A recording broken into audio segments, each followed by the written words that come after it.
Hi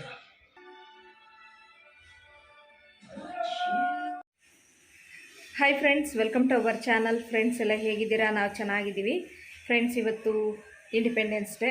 so ಇವತ್ತು Manasvi birthday, ಹಾಗಾಗಿ ನಾನು ಬರ್ತಡೇಗೆ ಹೋಗೋದಕ್ಕೆ ರೆಡಿಯಾಗಿದ್ದೀನಿ. ನಾನು, ತನು, ನನ್ನ ಹಸ್ಬೆಂಡ್ 3 ಜನ ಈಗ ರೆಡಿಯಾಗಿದ್ದೀವಿ. ನನ್ನ ಹಸ್ಬೆಂಡ್ ಈಗ ರೆಡಿ ಆಗ್ತಾ ಇದ್ದಾರೆ. ಪೂಜೆ ಆಯಿತು, ಗಂಟೆಯಲ್ಲಿ ನೋಡ್ಬೋದು 4:25 ಆಯಿತು. ಸ್ವಲ್ಪ ಬೇಗ ಹೋಗೋಣ ಅಂತಲೇ ಅಂದ್ಕೊಂಡ್ವಿ, ಬಟ್ ನನ್ನ ಹಸ್ಬೆಂಡ್ ಡ್ಯೂಟಿ ಮುಗಿಸ್ಕೊಂಡು ಬರೋಷ್ಟೊತ್ತಿಗೆ ಲೇಟ್ ಆಯಿತು. ಹಾಗಾಗಿ ಚೂರು ಲೇಟ್ ಆಯಿತು. ಸೊ ಈ ಡ್ರೆಸ್ ಹಾಕ್ಕೊಂಡಿದ್ದೀನಿ, ಅವ್ರು ತೋರಿಸಿದ್ನಲ್ವ ಕುರ್ತಾ, ಅದೇ. ತುಂಬ ಚೆನ್ನಾಗಿದೆ ಇದು ಕ್ಲಾತು, ನಂಗೆ ತುಂಬ ಇಷ್ಟ ಆಯಿತು ಈ ಬಟ್ಟೆ. ತನೂ ನೋಡಿ ರೆಡಿ ಮಾಡಿ.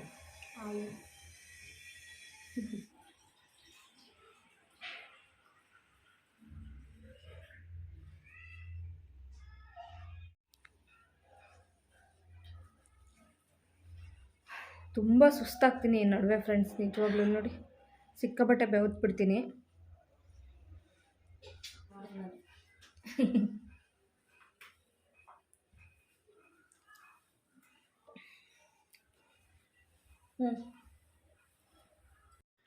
ನನ್ನ ಹಸ್ಬೆಂಡ್ ಬಂದು ಅವರು ಇವಾಗಲೇ ಸ್ನಾನ ಮಾಡಿದ್ರು. ಬೆಳಗ್ಗೆ ಅವರು ಬೇಗನೆ ಹೋಗಿದ್ರು ಡ್ಯೂಟಿಗೆ. ಬಂದು ಸ್ನಾನ ಮಾಡಿ ದೇವ್ರ ಪೂಜೆ ಮಾಡಿ ಅವರು ಕೂಡ ರೆಡಿ ಆದರು. ಇವಾಗ 3 ಜನ ಹೋಗ್ತಾ ಇದ್ದೀವಿ. ಇನ್ನೇನು ಅರ್ಧ ದಾರಿಯಲ್ಲಿದ್ದೀವಿ. ಈಗ ನಾವು ಬೆಟ್ಟದಾಸನಪುರ ಹತ್ರ ಇದ್ದೀವಿ. ಬೆಟ್ಟದಾಸನಪುರ ಇಲ್ಲೊಂದು ದೊಡ್ಡದಾದಂಥ ಒಂದು ದೇವಸ್ಥಾನ ಇದೆ, ತುಂಬ ಹಳೆಯ ದೇವಸ್ಥಾನ. ನಾವು ಒಂದು 2 ವರ್ಷ ಹಿಂದೆ ಇಲ್ಲಿ ಬಂದಿದ್ವಿ. ಅಂದರೆ ದೇವಸ್ಥಾನ ಒಳಗಡೆ ಹೇಗಿದೆ ಅಂತ ನೋಡೋಣ ಅಂಥೇಳಿ. ಆದರೆ ಕ್ಲೋಸ್ ಆಗಿತ್ತು, ಗೇಟ್ ಹಾಕಿದ್ರು. ಇವತ್ತು ತುಂಬ ಜನ ಇದ್ದರು ನೋಡಿ. ಬೆಟ್ಟದ ಹತ್ರ ಎಲ್ಲ ಬಂಡೆಗಳ ಮೇಲೆ ಕೂತ್ಕೊಂಡು ತುಂಬ ಜನ ಟೈಮ್ ಸ್ಪೆಂಡ್ ಮಾಡ್ತಾಯಿದ್ರು. ಅದರಲ್ಲೂ ಇವತ್ತು ರಜಾ ಇರೋದ್ರಿಂದ ಚೆನ್ನಾಗಿದೆ. ಈವ್ನಿಂಗ್ ಟೈಮಲ್ಲೆಲ್ಲ ಇಲ್ಲಿ ಟೈಮ್ ಸ್ಪೆಂಡ್ ಮಾಡೋಕ್ಕೆ ತುಂಬಾ ಚೆನ್ನಾಗಿದೆ. ದೇವಸ್ಥಾನ ಒಳಗಡೆ ಅಂತೂ ನಂಗೆ ಗೊತ್ತಿಲ್ಲ, ತುಂಬ ಹಳೆಯ ದೇವಸ್ಥಾನ ಇದು. ಒಂದು ಸತಿ ಹೋಗಿ ನೋಡಬೇಕು ಅಂತ ಆಸೆ ಇದೆ. ಯಾವತ್ತು ಅವಕಾಶ ಸಿಗುತ್ತೆ ಅವತ್ತು ಹೋಗಿ ನೋಡೋಣ ಅಂತ ಅಂದ್ಕೊಂಡಿದ್ದೀವಿ. ಹಾಗೆಯೇ ಇಲ್ಲಿ ಈ ಕಡೆಯಿಂದ ಸ್ವಲ್ಪ ದೂರದಿಂದ ನಮಗೆ ಆರ್ಚ್ ಸಿಗುತ್ತೆ, ಎಂಟ್ರೆನ್ಸು. ಇವಾಗ ಎಂಟ್ರೆನ್ಸ್ ಹತ್ರ ಇದ್ದೀವಿ ನೋಡಿ. ಈ ಆರ್ಚ್ ಏನಿದೆ ನೋಡಿ, ಇದರೊಳಗಡೆ ಹೋಗಬೇಕು. ಈಶ್ವರಂಗೆ ಸಂಬಂಧಪಟ್ಟ ದೇವಸ್ಥಾನ. ಅದೇನೋ ಬೋರ್ಡ್ ನೋಡಿದೆ, ಬಟ್ ನನಗೆ ಅದರ ನೇಮು ಜ್ಞಾಪಕ ಬರಲಿಲ್ಲ. ಕಾಶಿ ವಿಶ್ವನಾಥನೋ ಏನೋ ಇದೆ, ನನಗೆ ಕರೆಕ್ಟಾಗಿ ಗೊತ್ತಿಲ್ಲ. ಹಾಗೆಯೇ ನೋಡೋದೇ ಒಂಥರ ಖುಷಿ ಅನ್ನಿಸ್ತಿತ್ತು ಫ್ರೆಂಡ್ಸ್. ಇವತ್ತು ಇಂಡಿಪೆಂಡೆನ್ಸ್ ಡೇ ಆಗಿರೋದ್ರಿಂದ ಆಟೋಗಳಲ್ಲಿ, ಅಂಗಡಿಗಳಲ್ಲಿ ಎಲ್ಲ ಕಡೆನೂ ಫ್ಲಾಗ್ಗಳನ್ನ ಹಾಕಿದ್ರು. ಒಂಥರ ಖುಷಿ ಕೊಡ್ತಾಯಿತ್ತು. ಇವತ್ತಿನ ದಿನವೇ ಒಂಥರ ಖುಷಿ ಕೊಡ್ತಾಯಿತ್ತು. ಒಂಥರ ಕಲರ್ಫುಲ್ ಆಗಿತ್ತು ನೋಡಿ. ಬೈಕ್ಗಳಲ್ಲೆಲ್ಲ ಫ್ಲಾಗ್ಗಳನ್ನ ಹಾಕೊಂಡು ಹೋಗ್ತಾಯಿದ್ರು. ಲಾಸ್ಟ್ ಇಯರ್ ಕೂಡ ಇದೇ ಥರನೇ ಇತ್ತು. ನೋಡೋದೇ ಒಂಥರ ಖುಷಿ ಅನ್ನಿಸ್ತಾಯಿತ್ತು. ಹಾಗೆಯೇ ಇನ್ನೇನು ನಾವು ಎಲೆಕ್ಟ್ರಾನಿಕ್ ಸಿಟಿ ಹತ್ರ ಬಂದುಬಿಟ್ವಿ. ನಮ್ಮ ಮನೆಯಿಂದ ಸೀದಾ ನಾವು ನಮ್ಮ ಅಕ್ಕರ ಮನೆಗೆ ಬರಬೇಕಂದ್ರೆ ಕರೆಕ್ಟಾಗಿ 1.5 ಅವರ್ ಬೇಕಾಗುತ್ತೆ. 1 1.5 ಅವರ್ ಅಂತೂ ಕರೆಕ್ಟಾಗಿ ಬೇಕಾಗುತ್ತೆ. ದೂರ ಇದೆ ಅಲ್ವಾ ಎಲೆಕ್ಟ್ರಾನಿಕ್ ಸಿಟಿ, ಹೆಬ್ಗೋಡಿ. ನಮ್ಮ ಮನೆಯಿಂದ ಅಲ್ಲಿಗೆ ಸುಮಾರು ಒಂದು 25-30 ಕಿಲೋಮೀಟ್ರ್ ಅಂದ್ಕೋತೀನಿ ನಾನು. ನೋಡಿ ಎಲೆಕ್ಟ್ರಾನಿಕ್ ಸಿಟಿಯಲ್ಲೂ ಅಷ್ಟೇ ಸಿಕ್ಕಾಪಟ್ಟೆ ಡೆಕೋರೇಷನ್ ಮಾಡಿದ್ದಾರೆ. ಇಲ್ಲೆಲ್ಲ ಚೆನ್ನಾಗಿ ದೊಡ್ಡ ದೊಡ್ಡ ಕಂಪ್ನಿಗಳು, ಹಾಗೆಯೇ ದೊಡ್ಡ ದೊಡ್ಡ ಶೋರೂಮ್ಗಳು ನೋಡಿ. ಇಲ್ಲಿ ಸಖತ್ತಾಗಿದೆ ಎಲೆಕ್ಟ್ರಾನಿಕ್ ಸಿಟಿ. ಆ ರಸ್ತೆಗಳು ಚೆನ್ನಾಗಿದೆ, ನೀಟಾಗಿದೆ, ಮರ ಗಿಡಗಳು ಜಾಸ್ತಿ, ಒಂಥರ ಚೆನ್ನಾಗಿದೆ. ಎಲ್ಲೋ ಫಾರಿನ್ ನೋಡ್ದಂಗೆ ಆಗುತ್ತೆ. ಇನ್ನೂ ಒಳಗಡೆ ಹೋಗ್ಬಿಟ್ವಿ ಅಂದರೆ ಎಲ್ಲೋ ಫಾರಿನಲ್ಲಿ ಇದ್ದೀವೇನೋ ಅನ್ಬೇಕು, ಅಷ್ಟು ಚೆನ್ನಾಗಿದೆ. ಹಾಗೆ ಇಲ್ಲಿ ನೋಡಿ ಪೊಲೀಸ್ ಸ್ಟೇಷನ್ಗೂ ಅಷ್ಟು ಡೆಕೋರೇಟ್ ಮಾಡಿದ್ದಾರೆ, ತುಂಬ ಚೆನ್ನಾಗಿ ಲೈಟಿಂಗ್ಸ್ ಎಲ್ಲ ಹಾಕಿ. ಹಾಗೆ ಮನಸ್ವಿಗೆ ಒಂದು ಡ್ರೆಸ್ ಕೂಡ ಪರ್ಚೇಸ್ ಮಾಡಿದ್ವಿ. ನಮ್ಮ ಮನೆ ಹತ್ರನೇ ಒಂದು ಶಾಪ್ ಇದೆ ನಮಗೆ ರೆಗ್ಯುಲರಾಗಿ ಹೋಗುವಂಥದ್ದು, ಕೊಂಡನಕುಂಟೆ ಕ್ರಾಸಲ್ಲಿ. ಅಲ್ಲೇ ಡ್ರೆಸ್ ತೊಗೊಂಡ್ವಿ ಈ ಸಲ. ಲಾಸ್ಟ್ ಇಯರಲ್ಲಿ ನಾನು ಹೆಬ್ಗೋಡಿಯಲ್ಲಿ ತೊಗೊಂಡಿದ್ದೆ, ಈ ಸಲ ಅಲ್ಲೇ ನಾನು ತೊಗೊಂಡೆ. ತನುಗೆಲ್ಲ ಅಲ್ಲೇ ಡ್ರೆಸ್ ತೊಗೊತೀನಿ, ಹಂಗಾಗಿ ತೊಗೊಂಡು ಅಲ್ಲಿಂದನೇ ಈಗ ಹೋಗ್ತಾ ಇದ್ದೀವಿ. ಈಗ ಹೆಬ್ಗೋಡಿ ರೀಚ್ ಆಗಿದ್ದೀವಿ. ಹೆಬ್ಗೋಡಿ ಅಂದರೆ ಅದೊಂದು ಸಂತೆ ಇದ್ದಂಗೆ ಫ್ರೆಂಡ್ಸ್. ನಿಜವಾಗ್ಲೂ ಎಲ್ಲ ಥರ ಐಟಮ್ಸ್ ಸಿಗುತ್ತೆ. ಬಟ್ಟೆ ಅಂಗಡಿಗಳು, ಸಿಕ್ಕಾಪಟ್ಟೆ ಬಟ್ಟೆ ಅಂಗಡಿಗಳು. ಅದರಲ್ಲೂ ರಜದ ದಿನ ಸಾಟರ್ಡೆ ಸಂಡೇ ಈ ರೀತಿ ಏನಾದ್ರು ಹಾಲಿಡೇ ಸಿಕ್ತು ಅಂದರೆ ಈ ರಸ್ತೆ ಎಷ್ಟು ರಶ್ ಇರುತ್ತೆ ಅಂದರೆ ಕಾಲಿಡೋಕ್ಕಾಗಲ್ಲ. ವೆಹಿಕಲ್ಸ್ಗಳು ಹೋಗೋದು ಕೂಡ ಕಷ್ಟ ಆಗುತ್ತೆ, ಅಷ್ಟೊಂದು ರಶ್ ಇರುತ್ತೆ ಇಲ್ಲಿ. ಈಗ ಹೆಬ್ಗೋಡಿಯಿಂದ ಮುಂದೆ ಬಂದು ಅಕ್ಕರ ಮನೆಗೆ ಬಂದಿದ್ದೀವಿ. ಮನಸ್ವಿಗೆ ಡ್ರೆಸ್ ತೊಗೊಂಡಿದ್ದನ್ನು ತನು ತೊಗೊಂಡು ಹೋಗ್ತಾ ಇದ್ದಾಳೆ. ತುಂಬ ದಿನ ಆಗಿದೆ. ನಾನು ಲಾಸ್ಟು ಬಂದಿದ್ದು ಅಂತಂದರೆ ಧ್ರುವನ್ ಬರ್ತಡೇ ಬಂದಿದ್ದು, ಏನು ನನಗೆ ಜ್ಞಾಪಕ ಬರ್ತಾಯಿಲ್ಲ. ಅವಾಗ ಬಂದಿದ್ದು, ಅಲ್ಲಿಂದ ಇಲ್ಲಿ ತನಕ ಬಂದೇ ಇರಲಿಲ್ಲ.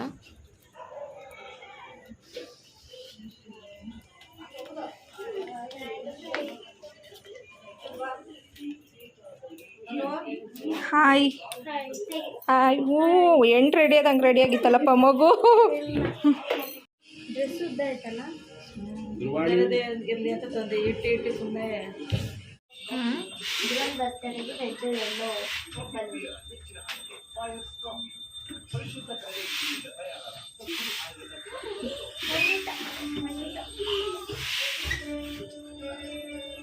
ಫ್ರೆಂಡ್ಸ್ ಬರ್ತಡೆಗೆ ಅಮ್ಮನೂ ಬಂದಿದ್ದರು. ಅಮ್ಮನೂ ನಾವು ಬರೋದಕ್ಕಿಂತ ಒಂದು ಅರ್ಧ ಗಂಟೆ ಮುಂಚಿತವಾಗಿ ಬಂದಿದ್ದರು. ಹಾಗೆಯೇ ನಮ್ಮ ಅಕ್ಕರತ್ತೆ ಅಂದರೆ ನಮ್ಮ ಭಾವರ ತಾಯಿ ಅವರು ಕೂಡ ಬಂದಿದ್ದರು.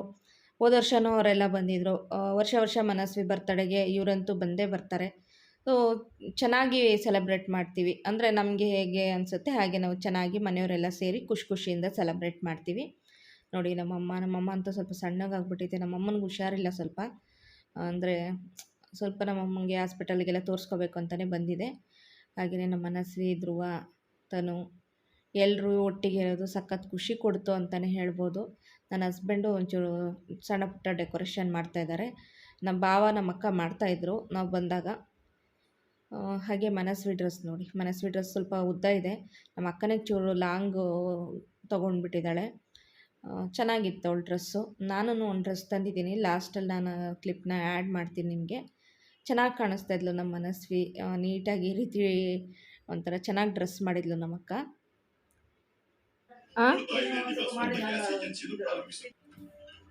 ಹಾಗೆಯೇ ಕೇಕ್ದು ಒಂದು ಕ್ಲಿಪ್ ತೊಗೊಂಡೆ. ಇನ್ನೇನು ಬರ್ತಡೇ ಶುರುವಾಗ್ತಾಯಿದೆ.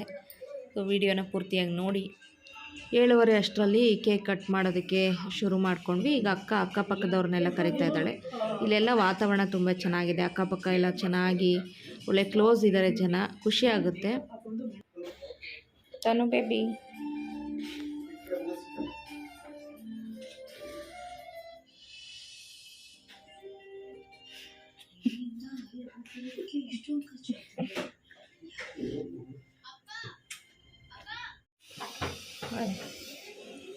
ಫಂಕ್ಷನ್ಗಳಲ್ಲೆಲ್ಲ ಇಂಥವ್ರಲ್ಲೇ ತಾನೇ ಮಾಡೋದು.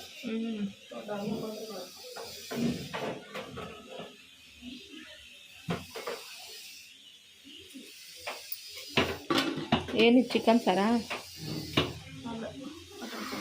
ಮಟನ್ ಸಾರಾ? ಇದು ಚಿಕನಾ? ಚಿಕನ್ ಫ್ರೈಯಾ?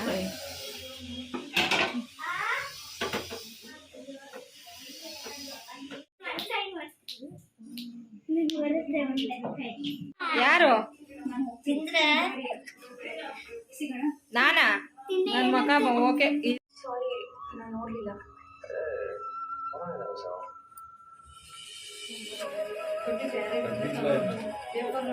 ಕೈಗೆ ಇದಾಗಿತ್ತು.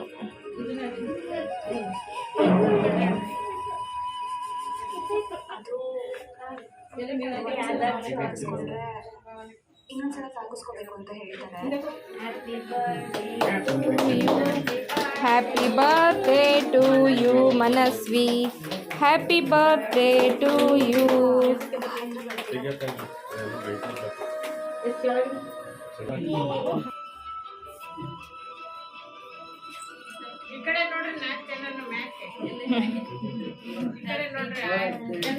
Happy birthday to you. Happy birthday to you. Happy birthday to you, Manasvi. Happy birthday to you.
ಅವನಿಗೊಂದು ಪೀಸ್ ಕಟ್ ಮಾಡಿಕೊಡಸ ತಿನ್ಲಿ. ಕಾಯ್ತವ್ರೆ ಅವನು ಕೇಕಿಗೆ.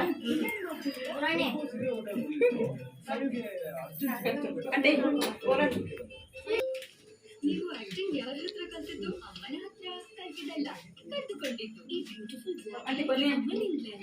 ಅಮ್ಮನಿಂದಲ್ಲ, ಆಮ್ಲದಿಂದ.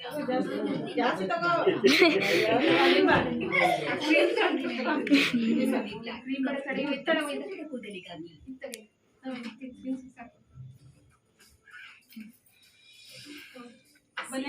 ಎಷ್ಟೊಂದು ಚಿಂತೆ ಪೇಮೆಂಟ್ ನಿಮ್ಮ ವೀಸಾ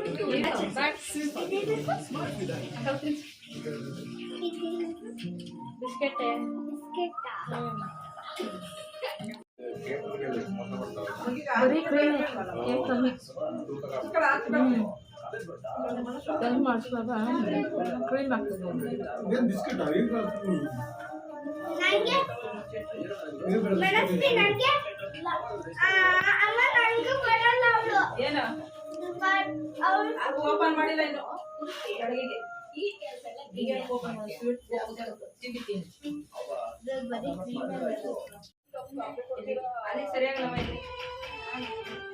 ಈ ಕಡೆ ಬನ್ನಿ ಧ್ರುವಣ್ಣ, ಈ ಕಡೆ ಬರ. ಒಂದ್ ಕಪ್ ಕುಡಿದಿದ್ರಿ, ಮತ್ತೊಂದ್ ಕಪ್ ಅಲ್ಲ, ಮಗಳಿಗೆ ಕಾಫಿ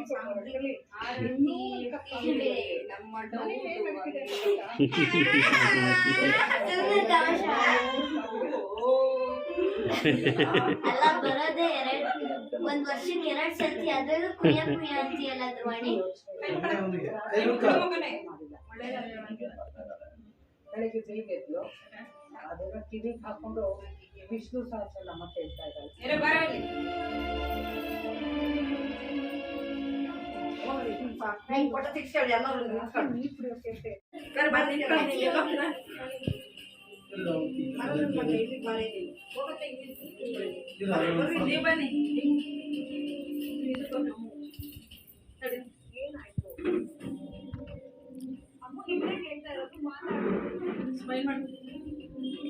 ನಮ್ಮ ಅಮ್ಮಗಂತೂ ನಗಡಕ್ಕೆ ಬರಲ್ಲ.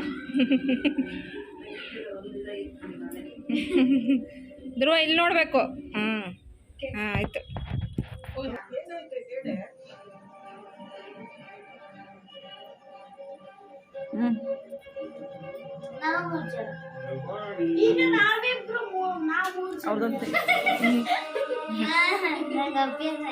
ಅಲ್ಲಿ ಬಿಡ್ರಿ ಎಲ್ಲ.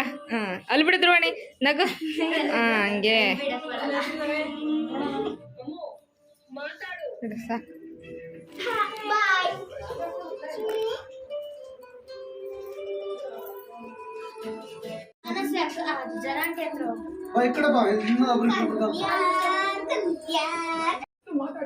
ಬಾಯ್ ಮನಸ್ಸು, ಬಾಯ್ ಧ್ರುವ.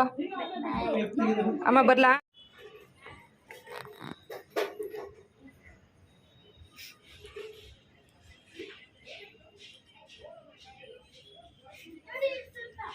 ಬಾಯ್ ಧ್ರುವಣಿ.